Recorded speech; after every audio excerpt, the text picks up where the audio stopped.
Hey guys, so we're gonna start reading Maniac, Magee. It was one of my favorite books as a kid. Sorry about the dog, she won't leave me alone. Um, yeah, it's got a lot of good content I think you guys will really enjoy. So let's just start. Chapter 1, Before the Story. They say Maniac Magee was born in a dump. They say his stomach was a cereal box and his heart a sofa spring. They say he kept an 8-inch cockroach on a leash, and that rats stood guard over him while he slept. They say if you knew he was coming and you sprinkled salt on the ground and he ran over it, within 2 or 3 blocks he would be as slow as everybody else. They say. What's true? What's myth? It's hard to know. Finsterwald's gone now, yet even today you'll never find a kid sitting on the steps where he once lived. The Little League field is still there, and the band shell. Cobble's Corner still stands at the corner of Hector and Birch, and if you ask the man behind the counter, he'll take the clump of string out of the drawer and let you see it. Grade school girls in 2 Mills still jump rope and chant, "Maniac, maniac, he's so cool. Maniac, maniac, don't go to school. Runs all night, runs all right. Maniac, maniac, kissed a bull." And sometimes the girl holding one end of the rope is from the west side of Hector, and the girl on the other end is from the east side. And if you're looking for Maniac Magee's legacy or monument, that's as good as any, even if it wasn't really a bull. But that's okay, because the history of a kid is 1 part fact, 2 parts legend, and 3 parts snowball. And if you want to know what it was like back when Maniac Magee roamed these parts, well, just run your hand under your movie seat and be very, very careful not to let the facts get mixed up with the truth. Okay, here is part 1, chapter 1. And another dog comes to bother us. Maniac Magee was not born in a dump.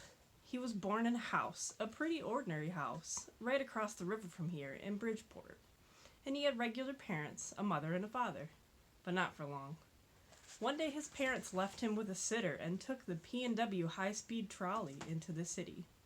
On the way back home, they were on board when the P&W had its famous crash, when the motorman was drunk and took the high trestle over the Schuylkill River at 60 miles an hour, and the whole caboodle took a swan dive into the water. And just like that, Maniac was an orphan. He was just 3 years old. Of course, to be accurate, he wasn't really Maniac then. He was Jeffrey Lionel Magee. Little Jeffrey was shipped off to his nearest relatives, Aunt Dot and Uncle Dan. They lived in Hollidaysburg, in the western part of Pennsylvania. Aunt Dot and Uncle Dan hated each other, but because they were strict Catholics, they wouldn't get a divorce. Around the time Jeffrey arrived, they stopped talking to each other. Then they stopped sharing. Pretty soon there were 2 of everything in the house. 2 bathrooms, 2 TVs, 2 refrigerators, 2 toasters. If it were possible, they would have even had 2 Jeffreys. As it was, they split him up as best they could. For instance, he would eat dinner with Aunt Dot on Monday, with Uncle Dan on Tuesday, and so on. 8 years of that. Then came the night of the spring musical at Jeffrey's school. He was in the chorus. There was only 1 show, 1 auditorium. So Aunt Dot and Uncle Dan were forced to share at least that much. Aunt Dot sat on one side, Uncle Dan on the other. Jeffrey probably started screaming from the start of the song, which was "Talk to the Animals," but nobody knew it because he was drowned out by all the other voices. Then the music ended, and Jeffrey went right on screaming, his face bright red by now, his neck bulging. The music director faced the singers, frozen with his arms still raised, and the audience faces began to change. There was a quick smatter of giggling by some people who figured the screaming kid was some part of the show, some funny animal maybe. Then the giggling stopped, and eyes started to shift and heads started to turn, because now everybody could see that this wasn't part of the show at all. That little Jeffrey Magee wasn't supposed to be up there on the risers, pointing to his aunt and uncle, bellowing out from the midst of the chorus. "Talk! Talk! Will ya? Talk! Talk! Talk!" No one knew it then, but it was the birth scream of a legend. And that's when the running started. 3 springy steps down from the risers, girls in pastel dresses screaming, the music director lunging, a leap from the stage, out the side door, and into the starry, sweet onion grass-smelling night. Never again to return to the house of two toasters. Never again to return to school. Chapter 2.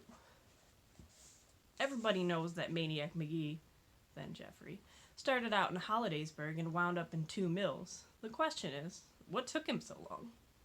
And what did he do along the way? Sure, 200 miles is a long way, especially on foot, but the year that it took him to cover it was about 51 weeks more than he needed, figuring the way he could run, even then. The legend doesn't have the answer. That's why this period is known as the Lost Year. And another question. Why did he stay here? Why Two Mills? Of course, that's the obvious answer, that sitting right across the Schuylkill is Bridgeport, where he was born. Yet there are other theories. Some say he just got tired of running. Some say it was butterscotch crimpets. And some say he only intended to pause here, but that he stayed because he was so happy to make a friend. If you listen to everybody who claims to have seen Jeffrey Maniac Magee that first day, there must have been 10,000 people in a parade of fire trucks waiting for him at the town limits. Don't believe it. A couple of people truly remember, and here's what they saw. A scraggly little kid jogging toward them. The soles of both sneakers hanging by their hinges and flopping open like dog tongues each time they came up from the pavement. But it was something they heard that made him stick in their minds all these years. As he passed them, he said, "Hi." Just that. "Hi." And he was gone. They stopped. They blinked. They turned. They stared after him and they wondered, do I know that kid? Because people don't just say that to strangers out of the blue. Let's see. Check how long chapter 3 is real quick. Let's do 3 chapters. As for the first person to actually stop and talk with Maniac, that would be Amanda Beale. And it happened because of a mistake.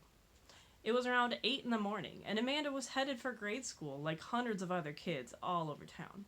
What made Amanda different was that she was carrying a suitcase, and that's what caught Maniac's eye. He figured she was like him, running away, so he stopped and said, "Hi." Amanda was suspicious. Who was this white stranger kid? And what was he doing in the East End, where almost all the kids were black? And why was he saying that? But Amanda Beale was also friendly, so she stopped and said, "Hi," back.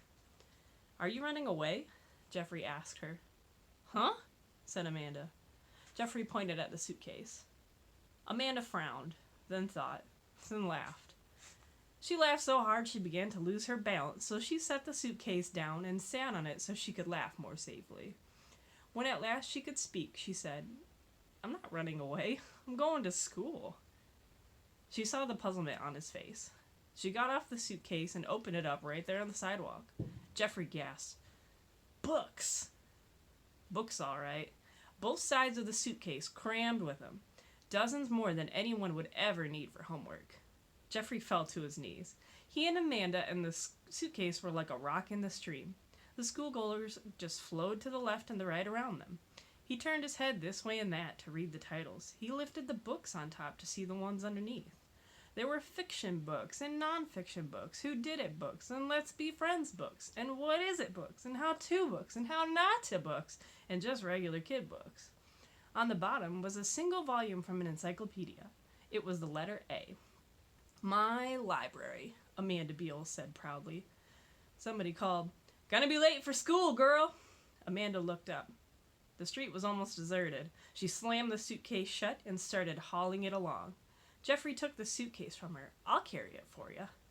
Amanda's eyes shot wide. She hesitated, then snatched it back. "Who are you?" she said. "Jeffrey Magee." "Where are you from? West End?" "No."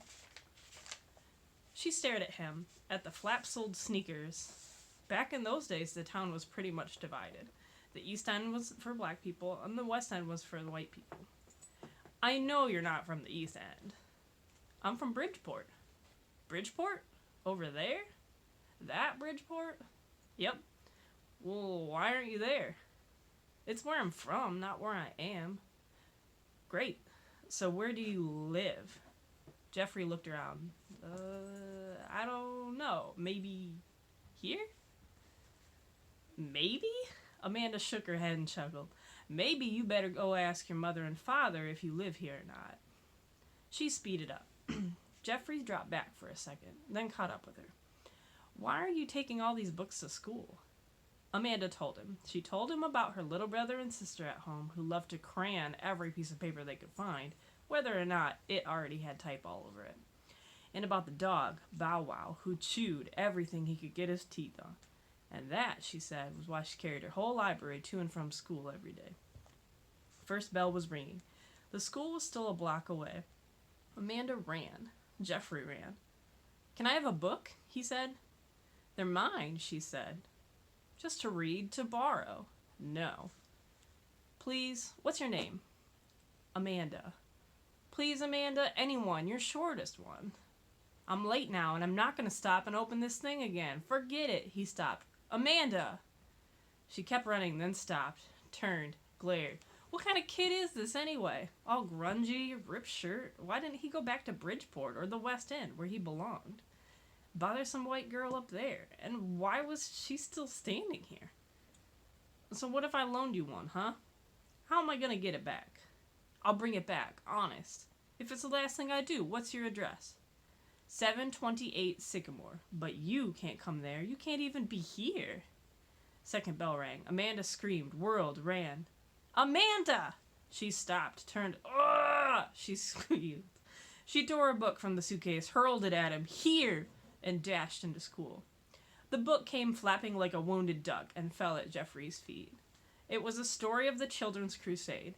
Jeffrey picked it up, and Amanda Beale was late to school for the only time in her life. Alright guys, that is the end of chapter 3, so we'll start up with chapter 4 on your next video. Miss y'all. See you soon.